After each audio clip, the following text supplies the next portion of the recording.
예수를 믿고 살아가는 삶에서 우리가 받은 가장 큰 복이 뭘까요? 여러분 뭐라고 생각하십니까? 치유도 복이고 성공도 복이고 문제가 해결되는 것도 복이죠. 그런데 가장 큰 복은 뭘까? 제가 보기에는 온 집안이 다 예수 믿는 것 같아요. 온 집안이 다 예수를 믿고 나아가는 게 큰 복인데, 정작 그 삶을 누리는 분들 가운데에는 그게 큰 복인 것을 느끼지 못하는 분들을 종종 봐요. 전에도 어떤 권사님과 말씀을 나누다 보니까 쭉 듣다 보면서 제가 느끼는 게, 권사님 정말 복 받으셨네요. 뭐가 복이 받았네요. 아니, 아들도 예수님을 잘 믿고 있고, 딸도 예수님을 잘 믿고 있고, 권사님도 예수님을 잘 믿고 있고, 그 딸과 아들을 제가 다 알고 있는데 권사님 못지않게 하나님에 대한 그 마음이 있어요. 그래서 자신들이 잘 되어지면 하나님께 어떻게든 더 보답하고 하고 싶은 마음들이 있으면 제가 보았었어요. 얼마나 복이에요, 권사님. 그랬더니 맞지요, 목사님. 그건 복이지요 라고 얘기를 해요. 근데 신앙생활 할 때 그 부모의 신앙이 자녀에게 그대로 가느냐? 아니거든요. 완전히 별개예요. 오늘 본문에 있는 이 므낫세가 딱 그렇거든요. 므낫세의 아버지가 누구냐면 히스기야였어요. 히스기야는 다윗 다음으로 매우 신실한 왕으로 인정받는 왕이었습니다. 그런데 히스기야 다음에 나와 있는 이 므낫세는 완전히 하나님에게서 떠나 있는, 그러니까 가장 악한 왕, 유대 통치자들 가운데에서 가장 악한 왕의 대표로 이 므낫세를 뽑아요. 이 므낫세가 그런데 그 아버지를 보면서 얼마든지 영적인 도전이라든지 영적으로 부분을 보면서 교훈 삼을 수 있잖아요. 그런데 므낫세는 전혀 그러지 않았어요. 그러니까 신실하신 목사님, 신실하신 장로님, 신실하신 성도들 밑에서 자녀들 가운데에 신실하지 못한 이들도 아주 많아요. 그러니까 아버지와 어머니의 신앙을 보면서 좋은 면을 보지 못하고 삐뚤어진 시각, 왜곡된 면, 그리고 보면서 아우 나는 저거 싫어, 이런 마음들이 키워진 자녀들은 성인 된 다음에 하나님을 떠나가죠. 우리 연예인들 가운데에서 이름만 되면 알 수 있는 분들 몇 분이 있어요. 자기 어머님이 권사님이었다, 그렇게 새벽 예배 드리고 열심히 있었다. 근데 자기는 교회 안 나가는 거예요. 그런 걸 그렇게 막 좋아하거나 그렇게 표현도 하지 않아요. 부모님의 신실한 신앙을 보고 하나님의 살아계심을 보았음에도 불구하고 그렇게 보지 않는 거죠. 왜곡되게 보는 거예요. 그러니까 신앙이라는 것은, 그래서 그 부모의 신앙을 자녀가 그대로 이어받아서 같이 교회에서 함께 신앙생활하고 명절날 모여서 하나님께 예배드리면서 같이 신앙 고백을 하고, 이런 것들이 얼마나 큰 축복인지 몰라요. 이 왕들을 쭉 우리가 이제 보면서 인물들로 나가고 있는데, 이런 경우가 아주 비일비재합니다. 신실한 왕 다음에 악한 왕이 있고, 악한 왕 다음에 신실한 왕으로 이어지고, 이 북이스라엘 계보에서는 이게 드문데 남유다의 왕의 계보에서는 이걸 종종 볼 수 있어요. 이런 걸 보면서 다시 한번 느끼는 게, 온 집안이 예수를 믿는 게 정말 큰 복이다. 부모가 가르치는 그 신앙의 교훈을 자녀가 받아들이고, 부모가 중요하게 여기는 가치를 자녀도 중요하게 여기면서 같이 나간다는 것은 큰 복이에요. 세상 사람들은 눈에 보이는 가시적인 결과물들만을 큰 복으로 인식을 하는데, 사실은 이것은 모래성과 같은 거고요. 어느 한순간에 무너질 수 있고, 이게 복이 아니라 화가 되는 경우는 더더욱 많고요. 근데 진정한 복은 모든 식구들이 함께 여호와를 경외하고 섬기는 거, 이게 가장 큰 복이라는 겁니다. 여러분도 그래서 여러분 오늘 마지막 기도할 때 자녀들을 위해서, 가정을 위해서, 여러분 가정을 위해서 한번 기도하면서 나가기를 바랍니다. 우리 식구들이 전부 다 믿음 안에 있기를, 계속 믿음 안에 성장하고 또 믿음의 가정으로 잘 커갈 수 있기를 위해서 기도할 수 있기를 바랍니다. 1번 같이 문제 읽겠습니다. 므낫세는 몇 세의 왕이 되었으며 몇 년 동안 통치했습니까? 그의 통치에 대한 성경의 평가는 무엇입니까? 1절과 2절에 보시면 왕이 될 때의 나이가 12세였어요. 그리고 예루살렘에서 55년을 통치했어요. 유다의 왕들 가운데에서 가장 길게 통치한 거예요. 우리가 보통 장수를 복이라고 얘기하죠. 십계명에도 내 부모를 공경하라, 네가 장수하리라 라고 말씀하셨어요. 그러니까 장수는 보편적으로 하나님의 복입니다. 그런데 꼭 항상 장수가 복이냐, 반드시 복이냐 아니라는 거죠. 오랜 기간 통치했지만 이 므낫세는 매우 악한 왕을 대표하는 사람으로 꼽혀요. 이 므낫세를. 그래서 꼭 장수가 복이냐 아니라는 것을 볼 수 있어요. 므낫세가 55년 통치하면서 무슨 일을 했느냐. 2번 보겠습니다. 므낫세는 어떤 우상 숭배와 악한 행위를 했습니까? 21장 3절로 6절에 보시면 산당을 재건하고 바알을 숭배하고 아세라를 숭배하고 또 별을 숭배하고 점술과 사수를 하고 심지어 자기 아들을 불 가운데로 지나가게 하는 인신 제사까지 드렸어요. 이것들은 뭐냐면 이방 주변의 이방 민족들이 행하던 가나안 종교의 특징들인데 자기 아버지를 보면서 신앙의 본을 따르려고 하는 것이 아니라 이방 종교들을 이방 나라들을 보면서 그것들을 동경하고 그 우상들을 따라갔던 거예요. 그러니까 아버지를 보면서 보고 배우질 않았어요. 그리고 여기서 우리가 한 가지 주목할 게 뭐냐면 차라리 아무것도 하지 않는 게 나을 뻔했는데 므낫세는 자기 딴에 매우 열심을 냈다라는 거예요. 잘못된 열심이죠. 잘못된 열심. 며칠 전에도 어느 성도님과 이 얘기하다가 그분이 그러는 거예요. 저는 우리 교회가 왜 좋냐면 목사님이 돈 얘기 안 해서 좋대요. 무슨 얘기냐. 이전에 다니던 교회에서 목사님은 매 주일마다 헌금 얘기를 했대요. 매 주일. 그것도 한두 번이 아니라 매 주일. 그래서 그 얘기를 듣고 나니까 지난번에 우리 등록하신 은퇴하신 장로님도 그 말씀을 하시는 거예요. 목사님 여기 와서 좋은 거 두 가지가 있다. 하나는 목사님이 정치 얘기하지 않아서 좋고 또 한 가지는 목사님이 돈 얘기하지 않아서 좋다라는 거예요.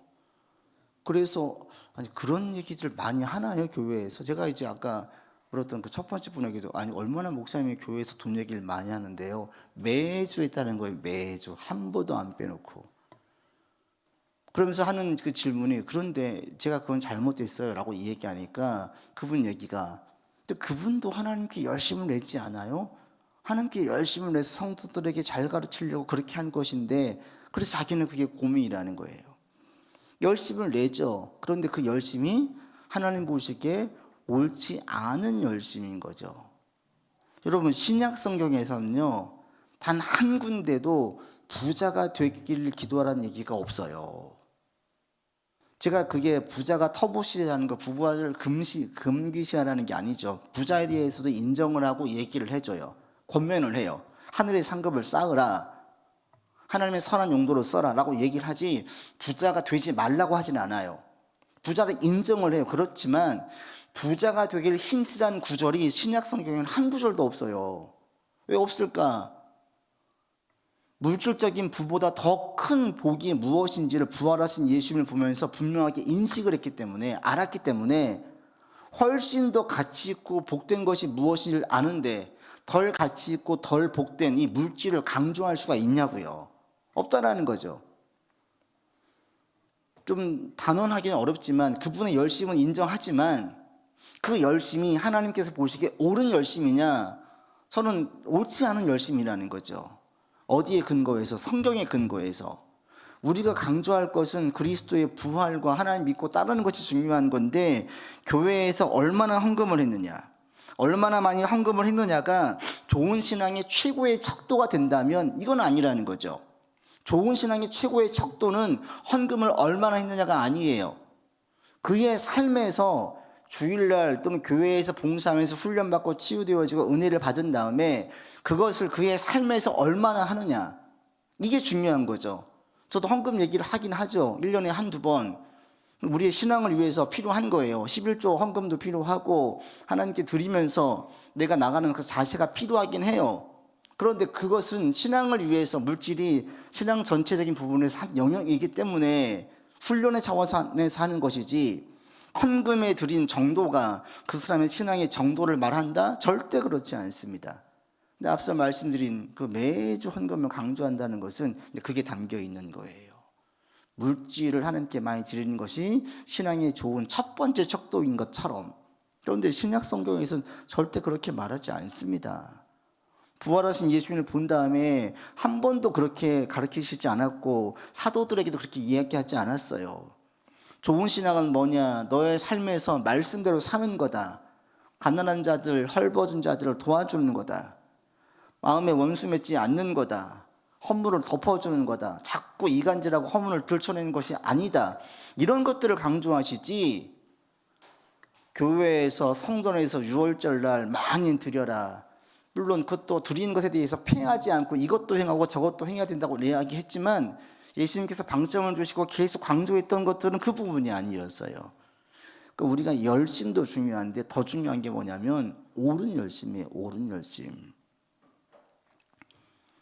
그 좀 비판적으로 얘기해서 좀 죄송스러운 마음도 있지만 성도들 가운데 혼란을 겪는 분들이 많아요. 혼란을 겪는 분들이. 근데 제가 지금 얘기하는 그 척도와 기준은 철저하게 성경의 기준을 두는 거죠. 하나님 말씀에서 그렇게 가르쳤습니까? 아니지 않습니까? 정말 중요한 것은 교회 헌금 많이 내십시오가 아니라 배운 말씀대로 신앙생활을 삶에서 사십시오가 정말 중요한 거고, 예수님을 주로 고백한 그 주의 고백이 내 삶에서의 고백으로 이어지는 거고, 그리고 예수님의 주 되심을 내가 많이 경험하는 거고, 그러니까 우리가 그런 관점에서 치유에 대한 기도도 하는 거예요. 예수님께서 치유자 되시고 권능자 되시니까 그 주님께서 치유해 주시기를, 회복시켜 주시기를, 그래서 이걸 목도하고 경험해서 우리의 신앙생활이 그냥 이성적인 고백이 아니라 삶의 실제적인 것이구나 라고 자꾸 느끼기를, 그리고 예수의 주되심을 삶에서 계속 고백하고 경험하는 거예요. 여기서 이 므낫세를 보면 므낫세가 매우 열심히 있었다라는 거예요. 얼마나 열심히 있었냐면 그의 아버지 히스기야가 싹 없앤 우상 숭배를 딱 재건했어요. 자기 자식은 인신제사로 드리기도 하고, 심지어 3번에 보시면 특별하게 심각한 죄가 뭐냐면 성전 안에다가 우상을 만들어 놔요. 아세라 목상을 세워요. 이게 얼마나 큰 죄인지를 모르는 거예요. 그러니까 이런 잘못된 열심이 매우 특심이 있어요. 그래서 이것이 하면 할수록 더 하나님께 거칠게 나가는 것이지요. 왜 그렇게 나갔어요? 하나님을 떠나서 세상 다른 나라들을 보면서 그걸 동경하는 거예요. 그걸 좋아하는 거예요. 그걸 옳게 보는 거예요. 그걸 따라가는 거예요. 말씀이 없으니, 묵시가 없으니까 백성들이 방자하게 행한다고 이 므낫세가 방자하게 행하는 거예요. 자기 보기 좋은 대로. 아버지를 보면서 영적 교훈을 전혀 얻지 못했습니다. 그래서 하나님께서 이 므낫세에 대해서 하나님께서 치시는 걸 볼 수가 있지요. 그래서 여러분들 나아갈 때 하나님께 열심을 내는 거 첫 번째 중요하고요. 열심도 우리 가운데 어떤 열심이냐, 정말 하나님 보시기에 옳은 열심, 성경 말씀에 근거해서 합당한 열심을 낼 수 있기를 바랍니다. 그리고 열심을 낼 때 히스기야가 열심을 낼 때 하나님께서 그에게 복을 주시고 그의 생명을 연장시켜 주시고 그를 지켜주신 것처럼 우리가 하나님 보시기에 열심을 내면 주께서 우리를 붙잡아 주시고 이끌어 주세요. 그런데 우리가 잘못된 열심을 내면 이렇게 끔찍한 일이 벌어지는 거죠. 특히 왕처럼 막강한 영향력을 가지고 있으면 더더욱이나 내가 가진 영향력 가운데 아래에 있는 사람들에게 그대로 영향을 미치는 거예요. 므낫세는 왕이었기 때문에 그 백성들에게 그대로 영향을 미치지요. 얼마나 많은 영향을 미칩니까? 9절에 보시면 백성이 이 므낫세의 꿈에 빠져서 악을 행했다라고 얘기하고 있어요. 대통령이, 지도자가, 회사 사장이 무엇인가를 지시하고 무엇인가를 명령을 하면 그것이 성경적으로 어긋나 있으면 이게 그 영향력 아래에 있는 사람들 이것을 대적하고 거스르기가 쉽지가 않은 거예요. 그 막강한 권력 아래에서 그대로 노출되어지고 확실하게 말씀을 가지고 있지 않는 사람들은 이 분간을 못하고 그냥 끌려가는 거죠. 여기에 대해서 하나님께서 계속 말씀하셨습니다. 4번 같이 보시죠. 하나님은 므낫세의 죄에 대해서 어떤 심판을 예언하셨습니까? 그럼 어떻게 반응합니까? 이 12절에 보시면 12절 같이 읽어보겠습니다. 그러므로 이스라엘 하나님 여호와가 말하노니 내가 이제 예루살렘과 유다에 재앙을 내리리니 듣는 자마다 두 귀가 울리리라. 주님께서 말씀하실 때 재앙을 내린다 그랬어요. 유다의 수도인 예루살렘에 재앙을 내리겠다. 그래서 듣는 자마다 두 귀가 울린다라는 것은 이 심판이 하나님께서 울린다, 이 두 귀가 울린다는 충격적인 재앙을 얘기해요. 막 소리가 요란하게 들리는 충격적인 재앙, 충격적인 소문, 충격적인 소식을 이야기합니다. 그러니까 하나님께서 매우 크게 재앙을 내리겠다라고 말씀하셨는데 이걸 듣지 않는 거예요. 그래서 이 통치 기간 동안에 5번에 보시면 이 유다가 어떤 상태에 빠졌느냐, 16절에 가보시죠. 읽겠습니다. 므낫세가 유다에게 범죄하게 하여 여호와께서 보시기에 악을 행한 것 외에도 또 무죄한 자의 피를 심히 많이 흘려 예루살렘 이 끝에서 저 끝까지 가득하게 하였더라. 얼마나 많이 피를 많이 흘리게 했으면 이 끝에서 저 끝까지 가득했다라고 얘기해요. 어떤 피였습니까? 무지한 피. 의로운 사람들, 선지자들, 신앙인들, 이런 사람들이 그냥 죽어 나가는 거예요. 그래서 유대 전생에 의하면 선지자 이사야를 므낫세가 죽였다, 이런 얘기도 있는데, 므낫세가 하나님의 말씀을 증거하는 자들을 자기의 힘으로 처단하는 거예요. 죽이는 거예요. 안 듣는 거예요. 그러니까 신실한 자들은 죽고 왕의 말을 듣는 악한 자들은 득세하고, 그러니까 무법천지가 되어지죠. 영적으로 타락하면 그 다음에 자연스럽게 따라오는 게 뭐냐? 도덕적인 붕괴예요. 영적으로 무너지는 사람이 도덕적으로 옳게 의롭게 사는 경우가 없어요. 영적인 것이 무너지고 자기 보기에 옳은 대로 행하는 사람들은 인간이 본능적으로 이기적이고 자기 중심적이기 때문에, 이기적인 인간이 자기의 본능에 충실하면 충실할수록 악한 결과들, 도덕적인 붕괴와 타락은 나올 수밖에 없어요. 그러니까 하나님 중심이 아닌 인간 중심의 그 유럽들 사회들 보세요. 어때요? 프랑스에서는 지금 그 결혼하지 않고 동거를 하는 게 한 60, 70% 된대요. 그들은 동거만 해도 법적으로 혼인한 것처럼 보호를 받습니다. 그렇게 처음 했더니 결혼하지 않고 그냥 동거하면서 애를 낳고 키우는 그 퍼센테이지가 계속 올라가고 있는 거예요. 근데 이게 옳고 좋은 것입니까? 불안하죠. 언제든지 깨질 수 있는 거예요. 그 불안함을 계속 가지고 사는 거예요. 결혼은 하나님께서 맺어주신 아름다운 한 공동체인데, 이 아름다운 공동체의 모습이 아닌 인간들이 서로 좋아서 만났다가 싫으면 헤어지는, 그러니까 거기 그 나라는 이혼이 다반사죠. 이혼이 아주 많아요. 성경적으로 이게 옳은 것이냐? 사람들 중심으로 가면 자연스럽게 도덕적인 붕괴와 타락으로 이어져요. 여기마다 마찬가지입니다. 하나님을 떠나서 강하게 나가고 강국을 만들려고 했더니 동물의 세계와 똑같은 거예요. 동물의 왕국처럼 힘이 있는 사람들은 자기 마음대로 할 수 있고, 힘이 없는 사람들은 힘 있는 사람 눈치를 보면서 살게 되어지고, 윤리, 양심, 공의 전혀 없는 거죠. 그냥 힘 있는 자가 어떤 마인드를 가지고 나가느냐, 여기에 끌려가는 거예요. 그러니까 동물의 세계와 똑같죠. 지금 이 남유다가 이렇게 바뀌어졌어요. 무죄한 자, 억울하게 죽는 자, 이런 사람들이 많아졌습니다. 그래서 이것은 이제 공동체에 대한 기도가 우리가 필요하죠. 우리 한국 공동체가 영적으로 끼어 있기를, 자연스럽게 도덕적인 회복으로 이어집니다. 이게 이런 부분들을 놓고 함께 우리가 기도할 필요가 있습니다. 열왕기에서는 이 므낫세를 이렇게 끝나는데, 역대기에 가면 므낫세의 개인적인 이야기가 더 이어집니다. 6번 보시면 같이 보시죠. 하나님은 결국 므낫세에게 어떤 징계를 내리셨습니까? 역대하 33장에 가면 아수르가 침입을 해가지고 므낫세를 사슬로 결박해서 바벨론으로 끌고 가요. 포로 생활을 하게 되어져요. 그런 와중에 7번에 보시면 고난 속에서 므낫세가 어떻게 변화되었느냐, 역대하 33장에 가시면 한번 볼까요? 역대하 33장